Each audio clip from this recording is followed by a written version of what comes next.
Good morning, everyone. Afternoon, evening, actually, new time. Let me get all that straightened out. You know me, I'm Kristen, the dietitian from the Atlanta Community Food Bank, and we are here for episode number 32 of Pantry to Plate. And we are talking all about eggplants. So many of our neighbors who have been visiting some of our partner pantries in the past couple of weeks have probably gotten some eggplants from their local food pantry. And we're already getting the questions, how do you use eggplant? So I'm going to show you 3 different ways that you can prepare eggplant at home. And I'm going to share one really important tip. But first of all, I want to ask you a question. So what does potatoes, tomatoes, okra, and eggplants all have in common? They don't look anything alike, right? But they are all cousins and they belong to the nightshade family. They all are actually considered the fruit of the plant. So when the eggplant grows, a flower sprouts first, and then the eggplant comes later, just like tomatoes and okra. So that is why they're all considered nightshades. So we're going to get started. The key tip in preparing eggplant is we want to make sure that we take out the bitterness. So to do that, we're going to sweat the eggplant for quick cooking methods. So when we're doing a quick cook, it means that the on the heat time is shorter. So when you're doing that, you want to make sure that you're going to tenderize basically the sliced eggplant before you cook it. So I'm going to show you what that looks like.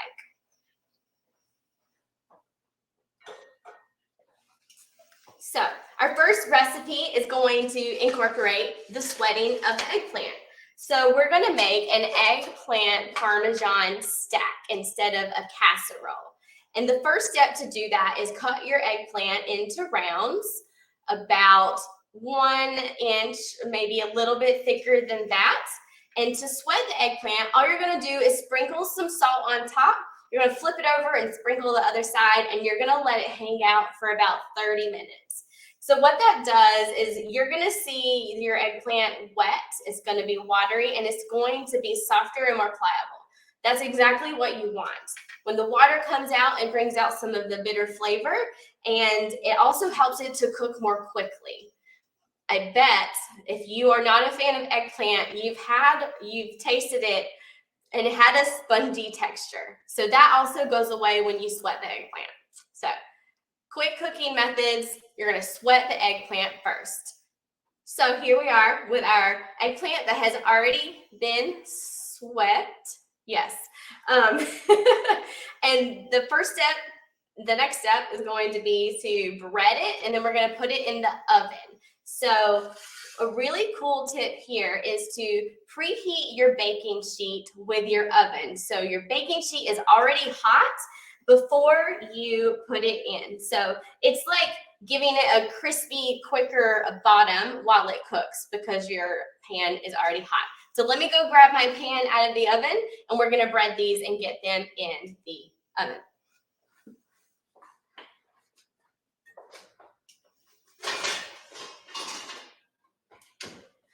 So you may notice here that I have a white towel. I did that so my hot pan doesn't lay flat on the cold countertop, so you don't reduce your temperature.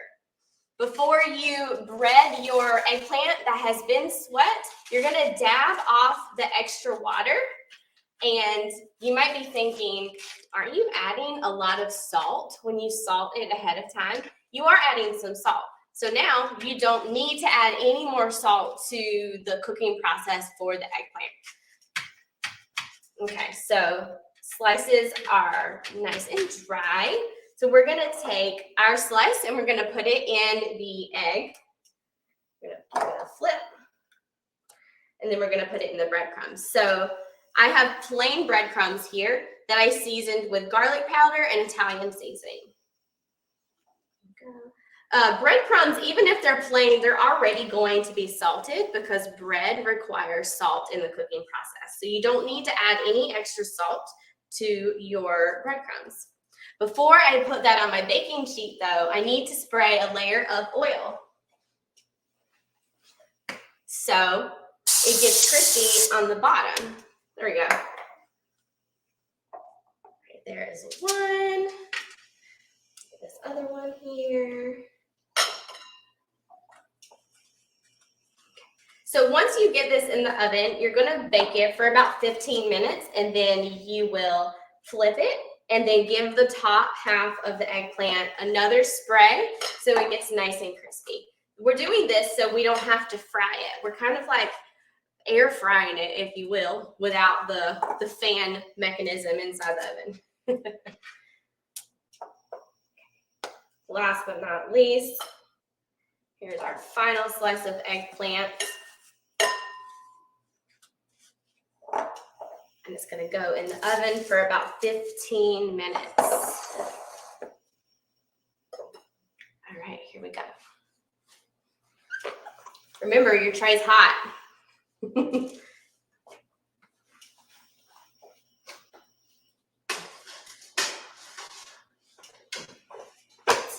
Okay, so while that gets cooking, we're going to go on to the next recipe, which is a slow cooking recipe. So when you are slow cooking your eggplant, you do not have to salt it because it's going to cook for a longer amount of time and it's going to have the opportunity to get really tender. The texture is going to not be spongy and you don't have to pull out the water because of how long it's going to cook. So this recipe is a TikTok trend right now. So hopefully you've seen it and you'll try it at home.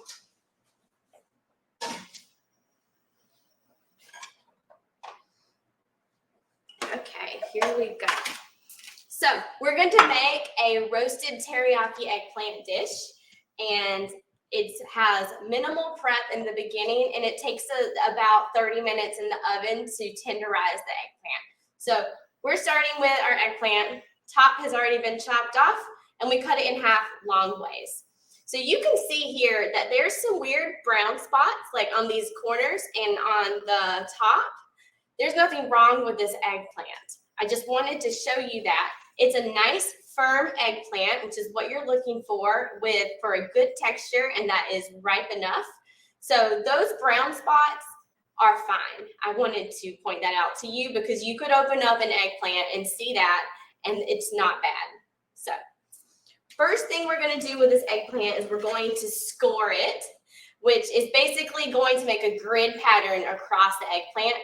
And once you put your sauce on it, it's going to soak into all of the cuts and make it really tender and flavorful throughout the whole thing. So you're just going to cut kind of like how you might cut an avocado. You're going to not cut all the way through the skin, but just enough to go just deep enough. And so that's going to be dependent on how thick the side of your eggplant is. So we're going to do in that direction, and then we're going to go in the opposite direction. So we're going to go like, yes, here we go.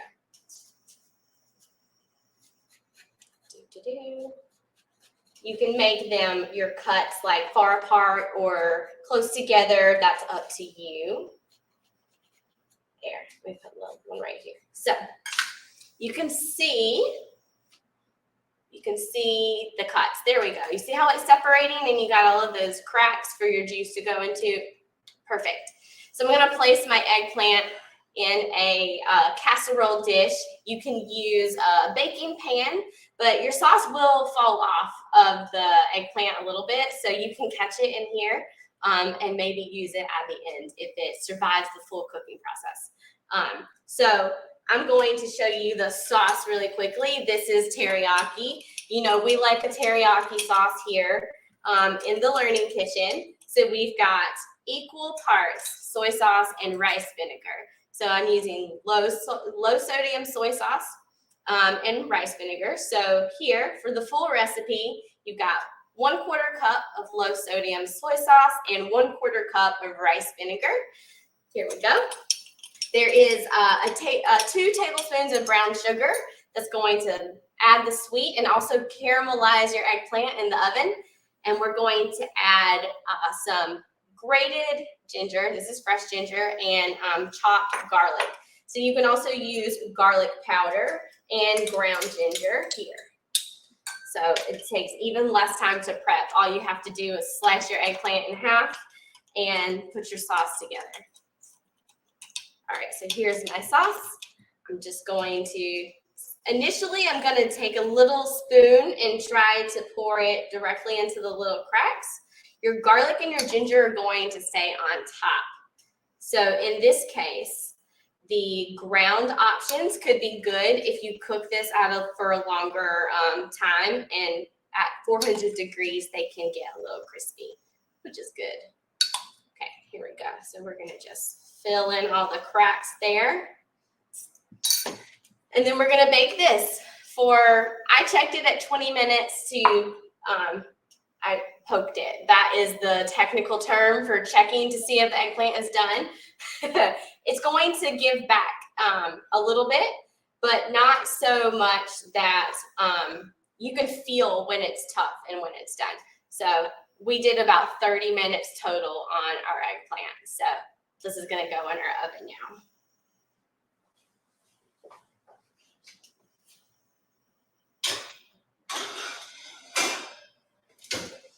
Okay, last recipe that I want to introduce to you is also a slow cook recipe, so we don't have to do any of the salting and the pre-prep. So this recipe I think is my favorite of the options.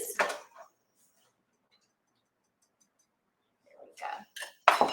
So my intern Audrey shared this recipe with me, and I fell in love immediately because I am a Southern girl and I grew up on stewed tomatoes and okra.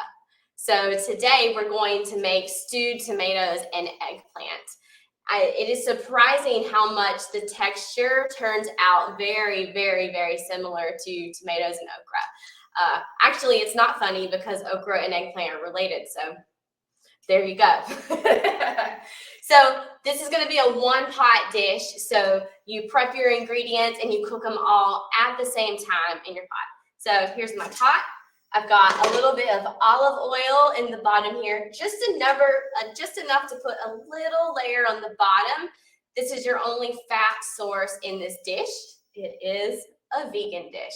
So we're going to add cubed eggplant. So when you cube eggplant, you want to peel it first. You'll peel it, you'll cut it into big slices, and then your slices into sticks, and then you're going to cube it up from there. So I'm going to add my eggplant. This is one whole eggplant for the whole recipe. This is half for you to see.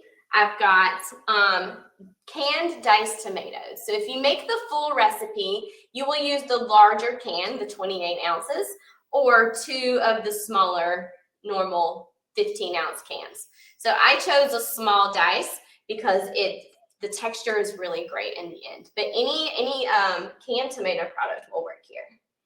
So there's my tomatoes. And then for my seasonings, I've got some chopped garlic, some ground cumin, and ground paprika. Ideally, smoked paprika would be used here. It adds a delicious flavor, not required. You do not have to use a smoked paprika. So we're going to add that too. There we go. And then we give it a stir. And then we'll come back and see how it looks in the end. So this is going to cook for about 30 minutes, but the original recipe called for upwards towards 40 minutes, and we've been noticing that the eggplant's cooking a little bit quicker than that. So when you can take your spatula and you can easily slice through one of the cubes of eggplant, your dish can be done. So at that point, you can also choose to cook it a little bit longer based on the texture that you're looking for. So we're gonna let this cook for a little bit. There we go. Okay, so we've started all of our recipes. We've got our stacks in the oven.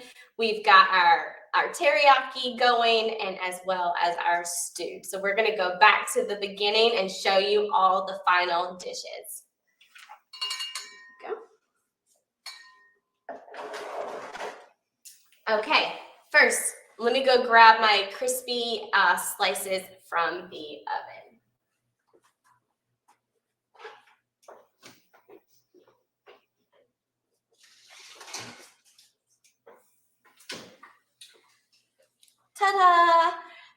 beautiful crispy eggplant slices to make our stacks. So what we need to do is grab our tomato sauce and our cheese so we can make our stacks. So you're probably thinking, Kristen, can I just put this in a casserole dish? Yeah, you can. You can definitely do that. But you also don't have to. This is fun and it's individual serving. So your little stack of 2 eggplant is going to be 1 serving. Yes, you can make it taller with more slices of eggplant. Okay, so for your tomato sauce, you have options here. You can use a jarred sauce that you found at the food pantry or from the grocery store. You can also use canned tomatoes and add some Italian seasonings to it. So this is a can of crushed tomatoes, and we just added some Italian seasoning and some garlic powder, and we just let it come to heat on the stovetop, and that is your sauce. Add whatever seasonings you like. If you like a jarred sauce and you like to zhuzh it up some, you can do that too. There we go. Look at this cute little guy. This was the end of the eggplant. Okay, here we go. So I'm a saucy person. I like a lot of sauce on my anything that has sauce. So add as much or as little sauce as you like.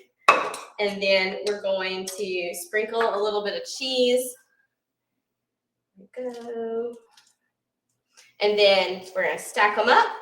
And then we're going to put them back in the oven just long enough for them to, for the cheese to melt. And then you're good to go on your eggplant parm. Go. Go. And we're just going to stack them on top of each other. Uh-oh, we're sticking. We're sticking.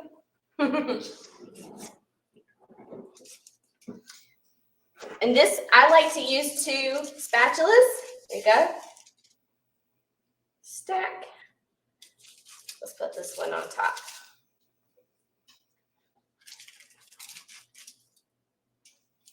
There. Awesome.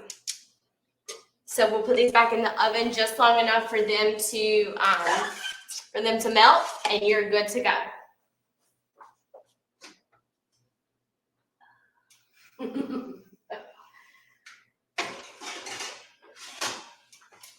Okay, next dish. We're going to talk about our teriyaki eggplants. We've got the final product here. So here you can see the scored part of the eggplant, the individual pieces, and the juice has, so the juice has cooked through.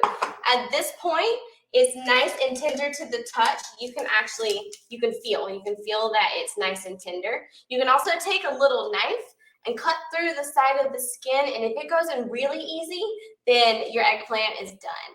At this point, you can actually, you can eat the skin here. So you can treat this kind of like when you check butternut squash for its doneness, you'll compare that to the eggplant here. So here's the beautiful teriyaki glazed eggplant. And then we're going to look at